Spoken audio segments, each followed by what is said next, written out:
Hi Ate Dora, kamusta ka na ulit? Anong ginagawa mo dito? Ay, huwag ka magalit sa akin. Kaibigan tayo, di ba? Kaya nga. Oh, saka. Ate Dora, pwede matanong, bakit nag-away ka ni Romar eh? Hindi ko nga siya kilala. Yung dollar na naiwan nga yung gamit ko Kasi doon. napanood ko yung video mo nung nakaraan, inaway mo si Romar eh. Ba't inaway mo siya? Inaawat ka lang ni Romar eh. Parang mayroon siyang sinasabi na ibig sabihin curriculum na ganun. Kaya parang ka? Oo, syempre na curriculum eh. Sabi ko, bakit ka andito? Kaya ganun na sinabi mo kay Romar eh. Oo. Kasi anong ginawa ni Romar eh? Anong ginawa ni Romar eh? Hindi pwede kasi sa Bakit laki ano ng bang mundo, punot dulo? Bakit na ganun ka? mainit sa araw. Nag-away ka ni Romar eh. Ba't nag-away ka ni Romar eh? Naalala mo ba't na kayo nag-away ni Romar eh? Oo. Bakit? Ginawa ko lang pala sa basura eh. Oo eh. Paano para masikil? Hindi ka man yung kilala. Kailangan ko na ding umalis. Ngayon, Oo. antayin na natin yung bisita kasi marami daw pagkain dala, no? Sige. Gusto ka daw kasi niya makita kaya pinapunta dito. Kaso wala si Sige, kahit Martin, na no? hindi ko naiintindihan.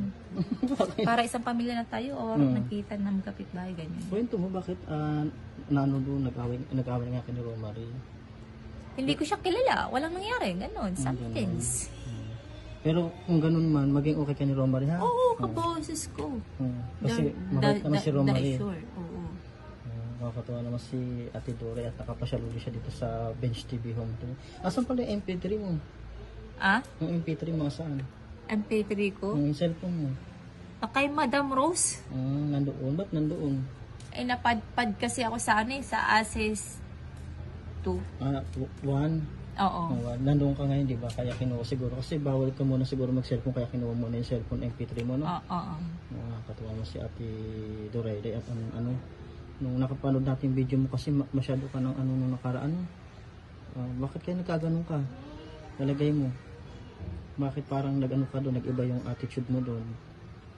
Doon sa Bench TV Home 1. Ba't nag-iba yung mo? Hindi mo ba gusto doon? Hindi. Naiintindihan mo to. Sa isang kwento na hindi totoo. Sa hindi ka totoo? Oo. Tulad ng naman yun. Tulad ng matagal pa yun. Katulad ng pagkain ng mangga na may asin. Ganyan. Oo. Lagi ka naman busog doon sa Bench TV Home 1. Maraming pagkain doon, di ba? Namimiss mo ba dito? Kaya pumunta ka dito ngayon? Oo, kasi gusto sana kitang kausapin eh. Bakit? Nag-iiba na yung balat ko sa kalikot. Pinapalo kaya ako eh. Sabi ko, naku wag. Sino nagpapalo sa'yo? Hindi nga maintindihan. Sino nagpapalo sa'yo? Si Dorayday. Si Dorayday. Anong Dorayday na doon? Maganda ba ito? O beautiful? Ikaw si Dorayday. Nakalimutan mo na, ikaw si Dorayday. Oo nga, dati. Basta kapatid lang kayo, huwag kayong mag-ano din ha. Oo. Mag-away-away kasi magkakapatid na kayo doon. Oo. At magkakapatid na rin tayo, no? Oo. Babi Ate Dora, at nagkwento nga po sa Ate Dora yung nangyari sa kanila ni Romar, no? Bye-bye, Romar. Dorayday. Bye-bye.